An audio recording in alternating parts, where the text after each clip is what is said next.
Peace and blessings upon our beloved messenger Muhammad sallallahu alaihi wasallam. My dear respected brothers and elders, one of the many distinguishing qualities that our beloved messenger Muhammad sallallahu alaihi wasallam had was that they used to mention in regards to him كَالزَّهْرِ فِي تَرَفٍ وَالْبَدْرِ فِي شَرَفٍ, that the Prophet sallallahu alaihi wasallam was like a blooming flower in its freshness. And also that the Prophet ﷺ was like the full moon in its splendor. And this statement is a hikayah and a figure of speech and an expression which shows how approachable the Prophet ﷺ was, and how he ﷺ had a pleasing appearance, not an unpleasing appearance. That whenever the Sahaba radiallahu anhum looked at him, just like how when you smell and look at a beautiful flower, you feel pleased from within. Similarly was the case with the Prophet sallallahu alaihi wasallam, that he looked very presentable, he was very approachable, he had a not intimidating look, he did not have an intimidating look, but rather he was very presentable. And also, this is also an expression that shows that he had a good character and he had good morals. So since this Thursday night series is known as the Guiding Star series, we always discuss about the Sahaba radiallahu ta'ala anhum. We also, many a times, we need to return back to the original, which was the Prophet sallallahu alaihi wasallam, because the Sahaba radiallahu anhum emulated these habits from who? From none other than the Prophet sallallahu alaihi wasallam. My brothers and elders, one of the qualities that he had sallallahu alaihi wasallam was he used to control his anger. And this is something that in today's time and era, it's very difficult to do so, to the extent that recently I had one brother who approached me and he said that, can you tell me a dua of anger or some verses of the Quran in regards to anger, because for some reason I become intimidated and agitated very quickly and I unleash the beast from myself in the house. So he's complaining about his own self, right? So at that time I did not have a dua to share with him. Later on I did share it with him. So I thought of sharing the same dua tonight also with all of us. And the dua is mentioned in Musnad Ahmad, in which the Prophet ﷺ advised, Allahumma Rabba Muhammad ighfir li dhanbi. The translation is, O Allah, the Lord of Muhammad, forgive my sins. Wa adhib ghayza qalbi, and remove the anger of my heart. Wa a'idhni min mudillat al-fitan, and protect me from the misleading trials. Why? Because when a person is in anger mode, the decision that he or she makes, usually they regret those decisions that they made in anger later on in their life. So that is why a person needs to seek refuge in Allah subhanahu wa ta'ala from anger, and a person should try his or her best within their human capacity and human capability to have self-control. And the Prophet ﷺ said, لَيْسَ الشَّدِيدُ بِالسُّرْعَةِ, the strong person is not the one who can knock someone else on the floor, knock him down, make him tap out, right? Especially the youngsters, the hype that has been created around UFC and MMA, they think that the strongest person is the one who can make another person tap out. The Prophet ﷺ says, إِنَّمَا الشَّدِيدُ الَّذِي يَمْلِكُ نَفْسَهُ عِنْدَ الْغَضَبِ, that the strong person is the one who is able to control himself at the time when he's angry. So he's considered to be a strong person. And being able to control the anger is also a sign that usually, not always, the person who's able to control their anger, even though they're able to manifest that anger, and they know that if I were to manifest that anger on that specific individual, that person will not be able to do anything back to me. So therefore they still control their anger. This is a sign of their wisdom. And Allah Azza wa Jal says, يُؤْتِ الْحِكْمَةَ مَنْ يَشَاءُ. Wisdom is only given to specific individuals. So we need to be from amongst those who have been granted wisdom and try to follow and emulate the sunnah of the Prophet sallallahu alaihi wasallam. Now moving on with the topic inshallah of tonight, which is the death of Amr ibn al-As radiallahu anhu, and the advices given to us by Amr ibn al-As radiallahu ta'ala anhu. I believe this is the fourth Thursday in which we're talking about Amr ibn al-As radiallahu ta'ala anhu. There's no need for me to recap and give a quick overview and a summary of what has occurred, which I've been doing I think for the past 2-3 weeks.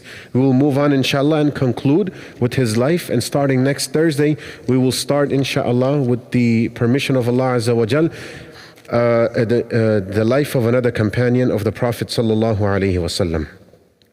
So Amr ibn al-As radiallahu anhu, after spreading Islam in Egypt, Palestine and etc., at the time of his death he said he was crying. It is said that he was crying. So his son approached him, Abdullah ibn al-Amr ibn al-As, and he said to him, "Oh my father, why are you crying?" Because the Prophet sallallahu alaihi wasallam used to give you a lot of importance. Immediately when you accepted Islam, you were given the position of a leader and a general. It's not like you accepted Islam on day one and then later on you earned your way at the top. But no, the Prophet ﷺ made you close to him immediately the moment you accepted Islam. So you're someone special. The people of Egypt are basically Muslims because of you, and you spread Islam throughout those lands, and these people are Muslim because of you. So he's counseling his own father at the time of his death that there's nothing that you need to worry about death. You're guaranteed Jannah. You're from amongst the Sahaba radiallahu anhum. So he said to him that, "Oh my son, I do not know if I will enter into Jannah." There's no guarantee. The Sahaba radiallahu anhum used to live in this world as if they are going to be entering into Jahannam.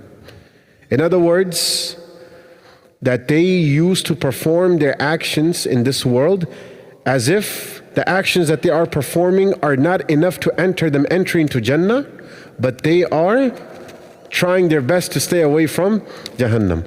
Whereas in today's time and era, we're the total opposite. We act like we're the only ones entering into Jannah. We act like we're the only ones who are pious individuals.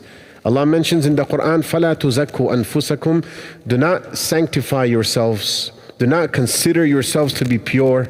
Each and every single one of us are prone to mistakes. So we have to learn from the mistakes and not point fingers at each other for the mistakes that have been done.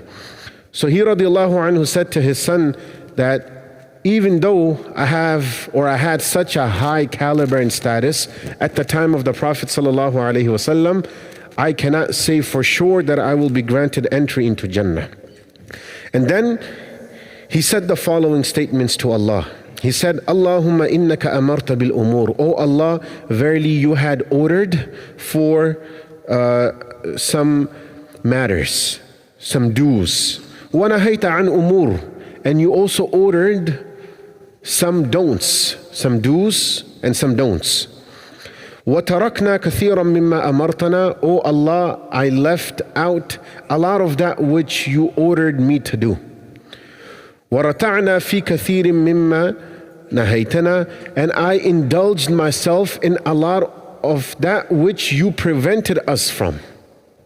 In other words, my sins are more than my good deeds. You see his humility, radiallahu ta'ala anhu. And he said, Allahumma la ilaha illa ant. That, oh Allah, there's no one worthy of worship except you. Narrations have mentioned that he pointed his finger, the shahada finger, to the sky, and he kept on reciting, Allahumma la ilaha illa ant. And the soul started to leave from his body. These were the last words that came out from the mouth of Amr ibn al-As radiallahu ta'ala anhu. Now previously, you see, a man of this caliber, he's not an ordinary individual who's passing away. The words that he says hold a great value and a great meaning. So before that, when he passed away, he used to inform the other Sahabas and the Tabi'un, لا أمل ثوبي ما وسعني. For as long as my clothes are sufficient and they're good enough for me to wear them, I will not become tired of them and bored of them. Now fast forward 1400 years later, what are we doing? Our wardrobe is full of clothes. When we wear one pair of cloth, we don't want to wear it the second time.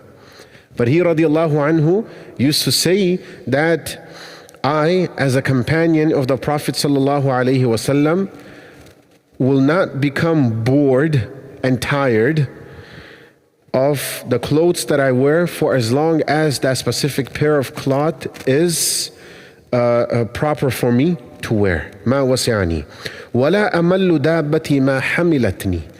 And I, as a companion of the Prophet sallallahu alaihi wasallam, do not become bored and tired of the animal that I'm riding for as long as that animal is able to make me reach from point A to point B. In today's time, what do we have? The cars.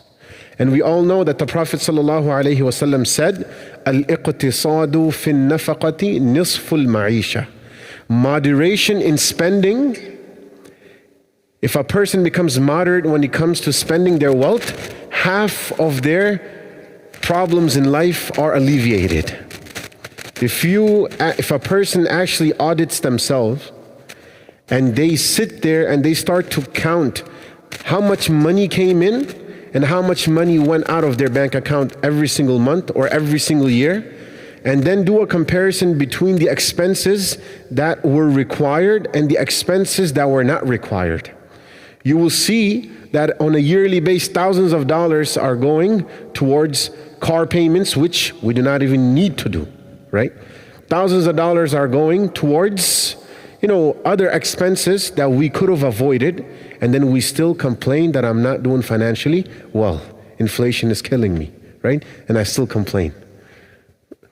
Now, he radiallahu anhu is saying that I do not become tired of or bored of my animal for as long as it's able to make me reach from point A to point B.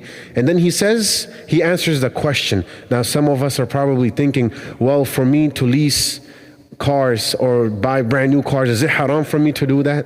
Is it haram for me to go to the mall and buy brand new clothes every week or every month? No, it's not haram. He answers the question by saying, إِنَّ الْمَلَالَ سَيِّئُ الْأَخْلَاقِ.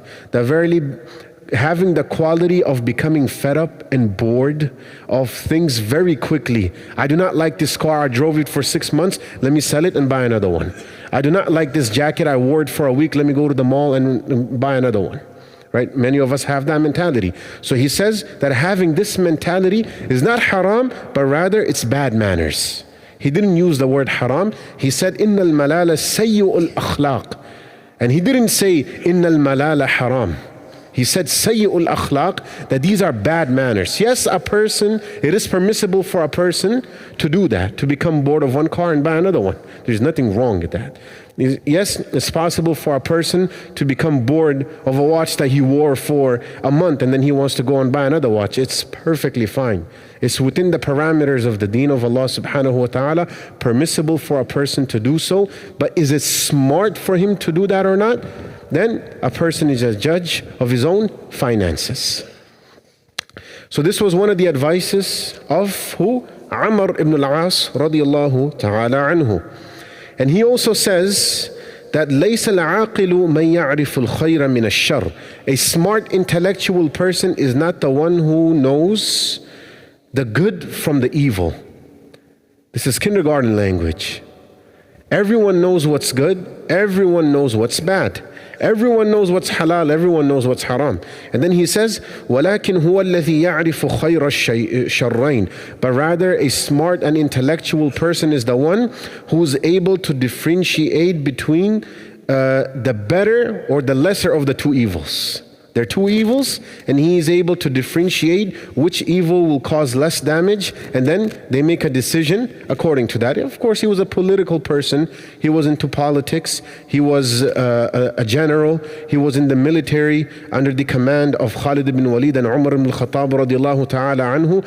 So there were decisions that he radiallahu anhu at time needed to make. But both of them, or both of the scenarios that were presented in front of him, both of them did not have khair, but he would choose the one which had lesser of the evil. And also, he radiallahu anhu used to say, whenever someone would pass away, he would always say that, how is it possible, and I'm amazed at the person who's experiencing death, but his mind is still working, and he is not able to describe the feeling of death. Once again, he says that I, Amr ibn al-As, am amazed at the person who is about to pass away, but he still has his mind and his intellect. You know, some people who are about to pass away, their mind is still working and they're still able to describe the pain and the pangs of death that they are going through. So he says, how is he not able to describe the feelings of death and the pangs of death? Later on, when Amr ibn al-As radiallahu anhu was about to pass away himself, his son said to him that, oh my father, remember, you used to say yourself that how can a person pass away and his mind is in perfect position and he's unable to describe the feelings of death. So, oh my father, now you describe how death feels like. So his son asked him this question. So he radiallahu anhu said, Al-mawtu ajallu min an yusaf, walakinni sa'asifu lak. That, oh my son, death is something very difficult to describe. It just needs to be experienced, but I will try my best. So he said the following, Ajiduni ka'anna jibala radwa ala unuqi. The pain is so much that I feel like the mountains, all the mountains of earth are on my chest and on my neck, choking me. See, when the ruh is about to leave, sometimes a person is making noises. That is known as sakaratul maut, as Allah mentions in the Quran, the pangs of death. So here radiallahu anhu says, I feel as if all the mountains of the earth are upon my chest or on my throat and they're choking me. And I can't speak, I can't breathe properly. And then he says, وَكَأَنَّ فِي جَوْفِي الشَّوْكِ. And the pain in my stomach, it's so severe, it's as if the pricks and thorns are inside my stomach and nails are inside my stomach. We can't even handle a single prick or thorn that comes in contact with our skin. Now imagine having that pain in the stomach, that sharp pain which a person is unable to describe. So here radiallahu anhu says that the pain that a person feels at the time of his death in the stomach, it's as if he has pricks and thorns and nails in his stomach. May Allah subhanahu wa ta'ala protect us all.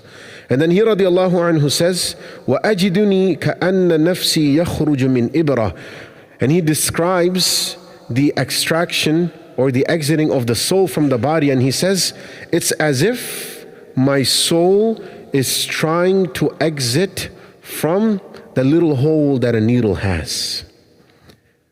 You know, it's known as in the Arabic language the sam, where you enter the hole, the little hole that the needle has, you enter the thread inside and then you sew the clothes with it. Now imagine a person describing, or Amr ibn al-As radiallahu anhu describing that my entire soul, it's as if it's squeezed through that needle. How difficult is that and how painful is that going to be? So he radiallahu anhu says that similarly is the case when a person is passing away, that the pangs of death is not something that a person can describe, and it is very difficult for a person to describe. But he radiallahu anhu, for our understanding, tried his best to explain how the experience of death is. May Allah subhanahu wa ta'ala grant me and all of us the ability and the tawfiq to act upon whatever was just said. And may Allah subhanahu wa ta'ala protect us all and our family members from the pangs of death. May Allah subhanahu wa ta'ala grant us all the ability to recite the kalima la ilaha illallah prior to our departure from this world. Wa akhiru da'wana an alhamdulillahi rabbil alameen. Jazakumullah.